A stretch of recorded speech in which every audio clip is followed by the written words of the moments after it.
अध्याय 1 कुरुक्षेत्र के युद्ध स्थल में सैन्य निरीक्षण। धृतराष्ट्र ने कहा, हे संजय, धर्मभूमि कुरुक्षेत्र में युद्ध की इच्छा से एकत्र हुए मेरे तथा पांडु के पुत्रों ने क्या किया? संजय ने कहा, हे राजन, पांडु पुत्रों द्वारा सेना की व्यूहरचना देखकर राजा दुर्योधन अपने गुरु के पास गया और उसने ये शब्द कहे, हे आचार्य, पांडु पुत्रों की विशाल सेना को देखें, जिसे आपके बुद्धिमान शिष्य द्रुपद के पुत्र ने इतने कौशल से व्यवस्थित किया है। इस सेना में भीम तथा अर्जुन के समान युद्ध करने वाले अनेक वीर धनुर्धर हैं, यथा महारथी युयुधान, विराट तथा द्रुपद। इनके साथ ही धृष्टकेतु, चेकितान, काशीराज, पुरुजित, कुंतीभोज तथा शैब्य जैसे महान शक्तिशाली योद्धा भी हैं। पराक्रमी युधामन्यु, अत्यंत शक्तिशाली उत्तमौजा, सुभद्रा का पुत्र तथा द्रौपदी के पुत्र, ये सभी महारथी हैं। किंतु हे ब्राह्मण श्रेष्ठ, आपकी सूचना के लिए मैं अपनी सेना के उन नायकों के विषय में बताना चाहूंगा जो मेरी सेना को संचालित करने में विशेष रूप से निपुण हैं। मेरी सेना में स्वयं आप, भीष्म, कर्ण, कृपाचार्य, अश्वत्थामा, विकर्ण तथा सोमदत्त का पुत्र भूरिश्रवा आदि हैं, जो युद्ध में सदैव विजयी रहे हैं। ऐसे अनेक वीर भी हैं जो मेरे लिए अपना जीवन त्याग करने के लिए उद्यत हैं। वे विविध प्रकार के हथियारों से सुसज्जित हैं और युद्ध विद्या में निपुण हैं। हमारी शक्ति अपरिमेय है और हम सब पितामह द्वारा भली भांति संरक्षित हैं, जबकि पांडवों की शक्ति भीम द्वारा भली भांति संरक्षित होकर भी सीमित है। अतएव सैन्य व्यूह में अपने अपने मोर्चों पर खड़े रहकर आप सभी भीष्म पितामह को पूरी सहायता दें। तब कुरुवंश के वयोवृद्ध परम प्रतापी एवं वृद्ध पितामह ने सिंह गर्जन की ध्वनि करने वाले अपने शंख को उच्च स्वर में बजाया, जिससे दुर्योधन को हर्ष हुआ। तत्पश्चात शंख, नगाड़े, बिगुल, तुरही तथा सिंह सहसा एक साथ बज उठे। वह समवेत स्वर अत्यंत कोलाहलपूर्ण था। दूसरी ओर से श्वेत घोड़ों द्वारा खींचे जाने वाले विशाल रथ पर आसीन कृष्ण तथा अर्जुन ने अपने अपने दिव्य शंख बजाए। भगवान कृष्ण ने अपना पांचजन्य शंख बजाया, अर्जुन ने देवदत्त शंख तथा अति भौजी एवं अति मानवीय कार्य करने वाले भीम ने पौंड्र नामक भयंकर शंख बजाया। हे राजन, कुंती पुत्र राजा युधिष्ठिर ने अपना अनंत विजय नामक शंख बजाया तथा नकुल और सहदेव ने सुघोष एवं मणिपुष्पक शंख बजाए। महान धनुर्धर काशीराज, परम योद्धा शिखंडी, धृष्टद्युम्न, विराट, अजय सात्यकी, द्रुपद, द्रौपदी के पुत्र तथा सुभद्रा के महाबाहु पुत्र आदि सबों ने अपने अपने शंख बजाए। इन विभिन्न शंखों की ध्वनि कोलाहल पूर्ण बन गई, जो आकाश तथा पृथ्वी को शब्दायमान करती हुई धृतराष्ट्र के पुत्रों के हृदय को विदीर्ण करने लगी। उस समय हनुमान से अंकित ध्वजा लगे रथ पर आसीन पांडुपुत्र अर्जुन अपना धनुष उठाकर तीर चलाने के लिए उद्यत हुआ। हे राजन, धृतराष्ट्र के पुत्रों को व्यूह में खड़ा देखकर अर्जुन ने श्री कृष्ण से ये वचन कहे। अर्जुन ने कहा, हे अच्युत, कृपा करके मेरा रथ दोनों सेनाओं के बीच ले चलें, जिससे मैं यहाँ उपस्थित युद्ध की अभिलाषा रखने वालों को और शस्त्रों की इस महान परीक्षा में जिनसे मुझे संघर्ष करना है उन्हें देख सकूं। मुझे उन लोगों को देखने दीजिए जो यहाँ पर धृतराष्ट्र के दुर्बुद्धि पुत्र दुर्योधन को प्रसन्न करने की इच्छा से लड़ने के लिए आए हुए हैं।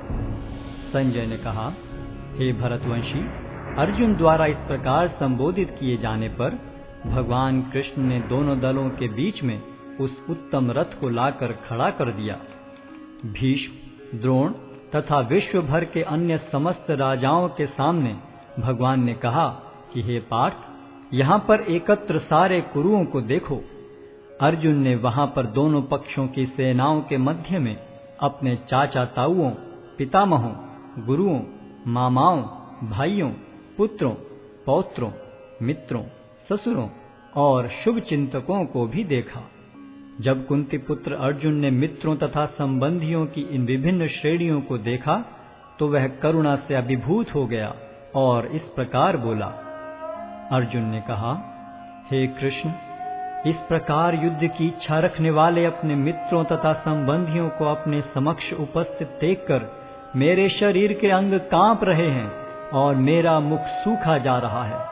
मेरा सारा शरीर कांप रहा है, मेरे रोंगटे खड़े हो रहे हैं, मेरा गांडी धनुष मेरे हाथ से सरक रहा है और मेरी त्वचा जल रही है। मैं यहाँ अब और अधिक खड़ा रहने में असमर्थ हूँ। मैं अपने को भूल रहा हूँ और मेरा सिर चकरा रहा है। हे कृष्ण, मुझे तो केवल अमंगल के कारण दिख रहे हैं।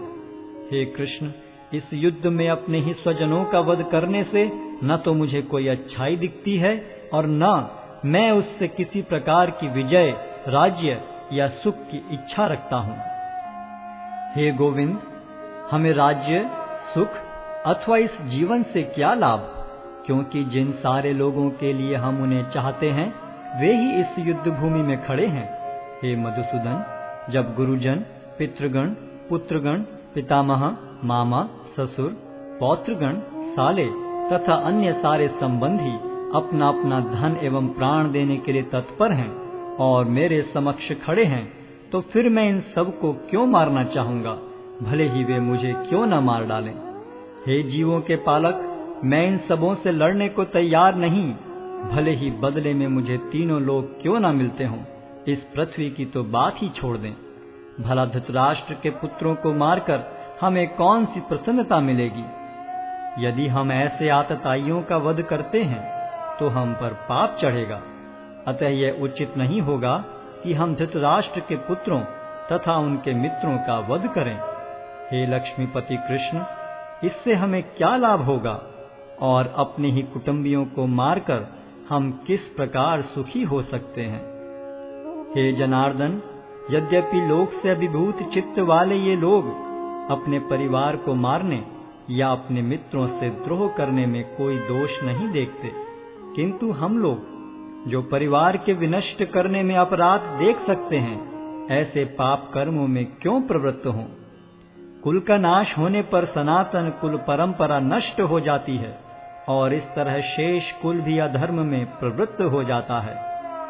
हे कृष्ण, जब कुल में अधर्म प्रमुख हो जाता है तो कुल की स्त्रियां दूषित हो जाती हैं और स्त्रीत्व के पतन से हे वृष्णिवंशी अवांछित संतानें उत्पन्न होती हैं।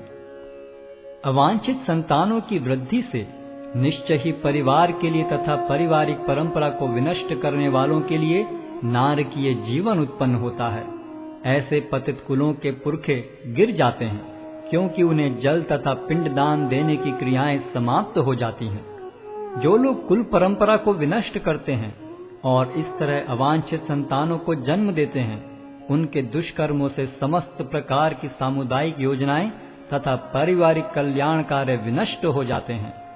हे प्रजापालक कृष्ण, मैंने गुरु परंपरा से सुना है कि जो लोग कुल धर्म का विनाश करते हैं वे सदैव नरक में वास करते हैं। ओहो, कितने आश्चर्य की बात है कि हम सब जघन्य पाप कर्म करने के लिए उद्यत हो रहे हैं।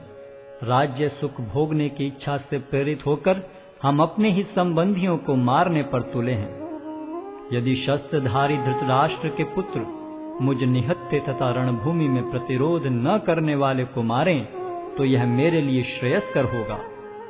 संजय ने कहा, युद्ध भूमि में इस प्रकार कहकर अर्जुन ने अपना धनुष तथा बाण एक ओर रख दिया और शोक संतप्त चित्त से रथ के आसन पर बैठ गया।